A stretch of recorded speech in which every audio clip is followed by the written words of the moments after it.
Hello students. Already we started our lesson Let's March. हम लोगों ने शुरू किया था Let's March which is written by Kailash Satyarthi, जो कि कैलाश सत्यार्थी जी ने बताया है. He wrote about, he gave a speech to receive a Nobel Prize. जब वो Nobel Prize लेते रहते हैं, on that time he gave the speech and told the condition of the children's, कि किस तरह से चाइल्ड लेबर का वर्क कराया जाता है and what is the condition in our society, और बच्चों की कंडीशन क्या है in our society. Now we go ahead, he share his experiences. उन्होंने अपने एक्सपीरियंसेस जो हैं वो आगे शेयर किया है in his speech. Let's see. 20 years ago in the foothills of the Himalayas, I met a small skinny, it means weak, slim, पतला जिसे आप कहते हो, दुबला पतला. I met a small skinny child laborer. He said that कि how many years ago he met a skinny child laborer? 20 years ago. 20 years ago वो जो है एक फुटहिल्स पर, पहाड़ी पर, ऑफ द हिमालय की पहाड़ी पे ही met a skinny child labourer. वो एक चाइल्ड लेबरर से मिलते हैं. whom did the Kailash Satyarthi meet on the in the foothill of the Himalaya? तो whom did he meet? Skinny child labourer. एक स्किनी चाइल्ड लेबरर, दुबले पतले चाइल्ड लेबरर से मिलते हैं. he asked me, is the world so poor that it cannot give me a toy and a book instead of forcing me to take a gun at a tool? Here we can ask what the child asked to the writer. The child asked to the writer that the world was so poor that it cannot give him a toy and a book instead of forcing him to take a gun at a tool. It means औजार के रूप में वो बच्चा जो है वो पूछता है कि औजार के रूप में मेरे हाथ में गन दे दिया गया, तो क्या इसके अलावा कोई सलूशन नहीं था कि उसके हाथ में बुक दिया जाता या खिलौना दिया जाता, क्योंकि बच्चों की एज होती है पढ़ने की, लिखने की, खेलने की. So that he asked the question to the Kailash Satyarthi जब वो उसको बचाने के लिए गए, when he met with him, जब वो उससे मिले.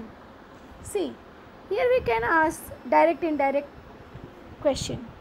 This is your from here to here, यहाँ से यहाँ तक ये हमारा इंट्रोगेटिव टाइप ऑफ क्वेश्चन है, direct indirect. This is your direct sentence. Now we will change it into indirect speech. See, first we write that is your reporting verb and that is your reported speech. तो he asked मी, इसको आप ऐसे ही लिख दोगे, he asked me conjunction word. अब ये हमारा interrogative yes no type of question है. तो यस नो में I already told you that we use if conjunction word.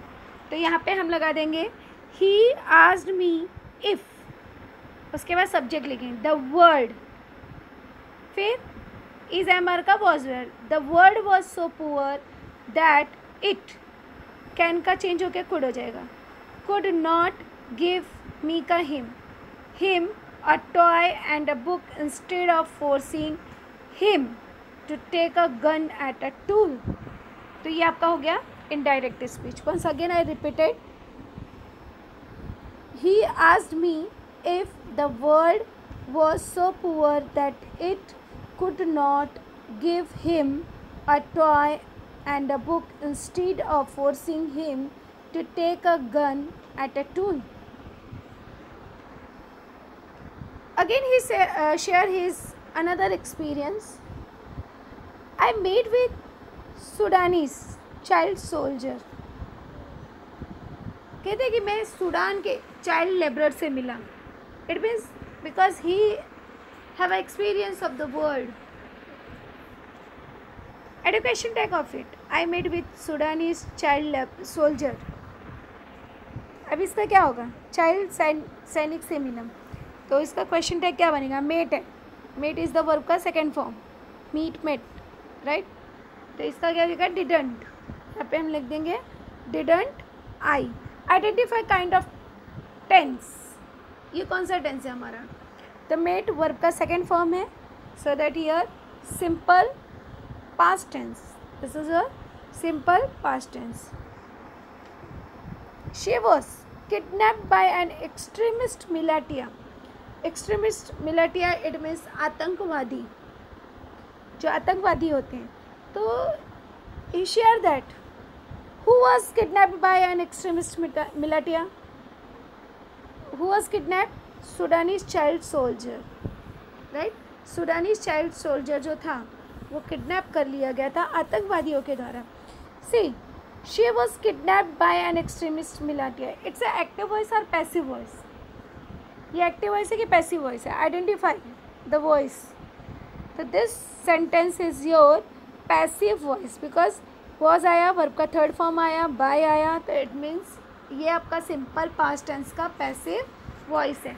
Make it active voice. अब हम इसका एक्टिव बनाएंगे, क्योंकि active to passive and passive to active easily we can change. तो यहाँ पे पहले हम लिख देंगे object. And extremist militia was को हटा देंगे क्योंकि सिंपल पास्ट टेंस है. तो ऑब्जेक्ट वर्ब का सेकेंड फॉर्म देन सब्जेक्ट. तो यहाँ पे हो जाएगा एन एक्सट्रीमिस्ट मिलाटिया किडनैप्ड, और यहाँ पे शी का क्या हो जाएगा? हर. किडनैप हर. तो यहाँ पे हमारा हो गया एन एक्सट्रीमिस्ट मिलाटिया किडनैप्ड हर. उसका अगर हम पैसिव वॉइस बनाते हैं तो हर का शी हो जाता है. She was kidnapped by an extremist militia. As his first training lesson she was forced to kill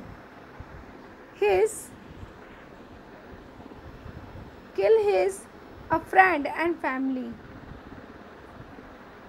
See, here he said that कि जब वो किडनैप हुआ सोल्जर, तो he forced to kill a friend and family members. He asked me what is my fault. He asked to the writer कि उसकी क्या गलती है इसमें, कि चाइल्ड जब वो बच्चा था उसे जो है आतंकवादियों ने किडनैप कर लिया और उसे ट्रेनिंग दी कि फ्रेंड को मार दे, फैमिली को मार दे, अपने देश के अगेंस्ट में हो जाए. तो इसमें उसकी क्या गलती है? What is the child's fault?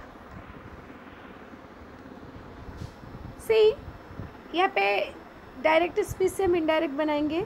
He asked me what. अब यहाँ पे WH वर्ड आता है तो हम वही कंजक्शन वर्ड लगाते हैं. तो व्हाट हिज, माई का हो जाएगा his fault was, is M R was. यहाँ पे हो जाएगा he asked me what his fault was. उसने पूछा कि उसकी क्या गलती है इसमें. See ahead. Friends, all the great religion teach us to care for our children. He said to the all audience, what the great religion teaches? What does the great religion teach us? That the all great religion teach us care for our children. कि हमें अपने बच्चों का ख्याल रखना चाहिए. ये हर एक रिलीजियन जो है, धर्म जो है, हमें बताता है. He said that Jesus said, let the children come to me, do not hinder them. उन्हें कमज़ोर मत बनाओ, छिपाओ मत. For the kingdom of God belongs to them. Jesus said that. What the Jesus said that? The Jesus said, let the children come to him.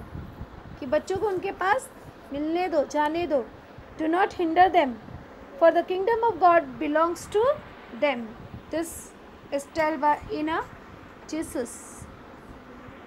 The Holy Quran said, kill not your children because of poverty. He said that कि कुरान, जिसे हम कुरान धर्म ग्रंथ मानते हैं, तो कुरान में लिखा गया कि अपने बच्चों को कभी भी गरीबी के कारण दबाओ मत, बल्कि उनको बढ़ावा दो. पॉवर्टी, पॉवर्टी इट मीन्स गरीबी. See, here we can ask the question, what the Holy Quran say? The Holy Quran say, do not kill your child because of the poverty. कभी भी गरीबी के कारण अपने बच्चों की इच्छाओं को दबाओ नहीं। Friends, there is a no greater violence than to deny the dreams of our children. Therefore, I refuse to accept that all the temples and mosques, you and church and prayer houses have a no place for the dream of our children. He said that. See, there is a no greater violence. Add a question tag. अब इसका question tag क्या बनेगा हमारा? Know already यहाँ पे लिखा है तो इज़ देयर, राइट, कि यहाँ पे जो है वॉयलेंस नहीं होना चाहिए। टू डिनाई, डिनाई मतलब इनकार करना। Underline the infinitive, to deny, that is infinitive, right. The dreams of their four children, अपने बच्चों के ड्रीम्स को हमें बढ़ावा देना चाहिए, उससे कभी भी इनकार नहीं करना चाहिए। Here we can ask, why did the writer refuse to accept that the temples and mosque and church and prayer houses? तो why did writer refuse? The writer refuse to accept the temple and mosque, church and prayer house because they have no place for dreams of our children, क्योंकि वहाँ पर हमारे बच्चों के सपनों के लिए जगह नहीं होती है। कोई कहेगा ये हिंदू का बच्चा है, कोई कहेगा मुस्लिम का बच्चा है, ये सिख का बच्चा है, तो वहाँ पे there we learn the discrimination, वहाँ पे हम भेदभाव सीखते हैं और हमारे बच्चों को भेदभाव से कोई मतलब नहीं है। So that he said that I refuse to accept, इसलिए मैं उसे स्वीकार करने से इनकार करता हूँ। रिफ्यूज़ इट मीन्स इनकार करना। I refuse to accept that the world is so poor when just 1 week to global military expenditure can bring all the children to the classroom. According to the writer, what can bring children to classroom? क्या जो है बच्चों को classroom में लेके जा सकता है? तो अगर देखा जाए तो हमारे विश्व के जो मिलिट्री है, मिलिट्री सोर्सेस, उनके खर्चे से, एक्सपेंडिचर, उनके खर्चे से, एक दिन के खर्चे से, राइट, हम क्या कर सकते हैं? Every childrens can go to school, हर एक बच्चा जो है वो स्कूल जा सकता है।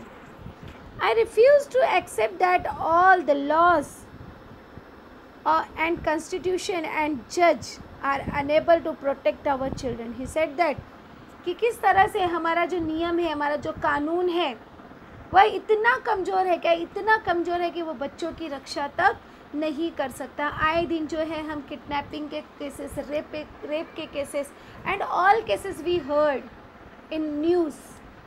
तो क्या हमारी गवर्नमेंट, हमारे लॉज इतने कमज़ोर हैं कि they can not protect the child, कि वो बच्चों को प्रोटेक्शन नहीं दे सकते हैं? ही सेड दैट कि ऐसा नहीं हो सकता, मैं इसे कभी भी स्वीकार नहीं करता। I refuse to accept that the shackle of slavery can, shackle मतलब होता है जंजीर, shackles of slavery can ever be stronger than the quest for freedom. quest मतलब रक्षा करना। He said that कि क्या गुलामी की जंजीर इतनी मजबूत है कि हम जो है आज़ाद नहीं हो सकते उससे। He said that कि I refuse to accept that, मैं अस्वीकार करता हूँ। I refuse to accept here. Here we can ask the A2 type of question. What the Kailash Satyarthi refused to accept? या वेब डायग्राम पे question पूछा जा सकता है कि Kailash Satyarthi refuse to accept,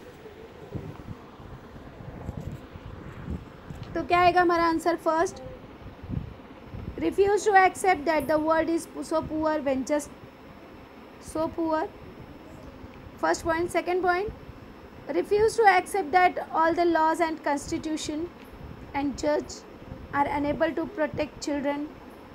Refuse to accept shackles of the slavery can be stronger than the quest for the freedom. और इसके पहले भी हमारे कुछ पॉइंट्स थे। refuse to accept that the temples and mosque, church and prayer house have no place for the dreams of our children.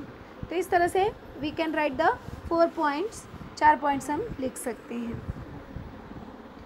Main only M, यहाँ पे AIM होगा। Aim life is that every child is free to be child.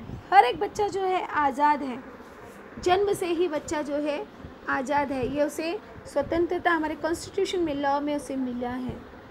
Here we can ask the question कि the aim of the life of the Kailash Satyarthi, what is the aim of the life of the Kailash Satyarthi. Kailash Satyarthi का जीवन का जो M है, उद्देश्य है, वो क्या है?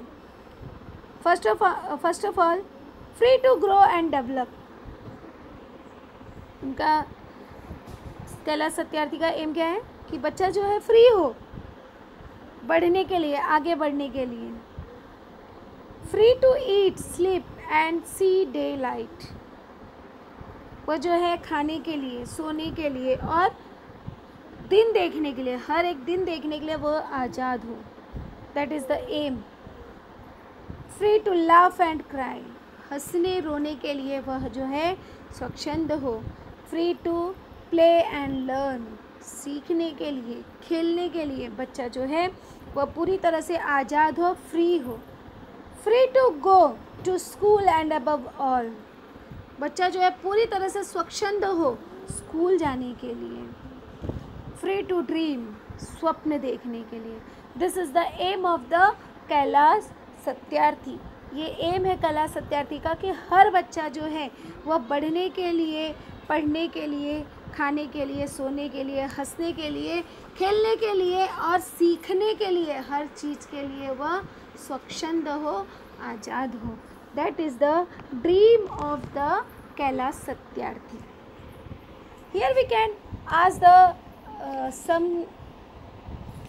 personal response question as like what is the role of education in nation building, कि education, why he said that कि बच्चा जो है स्कूल जाना चाहिए, he is forcing to go to school।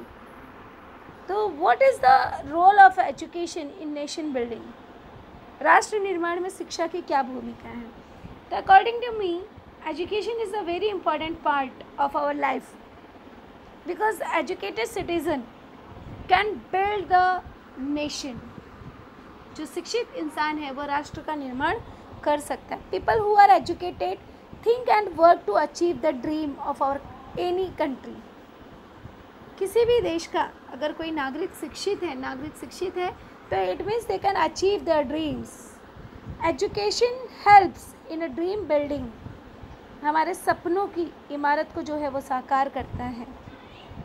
Right, educated citizen of the country bring fame, प्रसिद्धि लाता है, वेल्थ एंड प्रॉस्पेरिटी, समृद्धि लाता है। So that the education is the very important part of a nation. किसी भी राष्ट्र को अगर आगे बढ़ना है तो एजुकेशन जो है, शिक्षा जो है, it's a very important part of the life.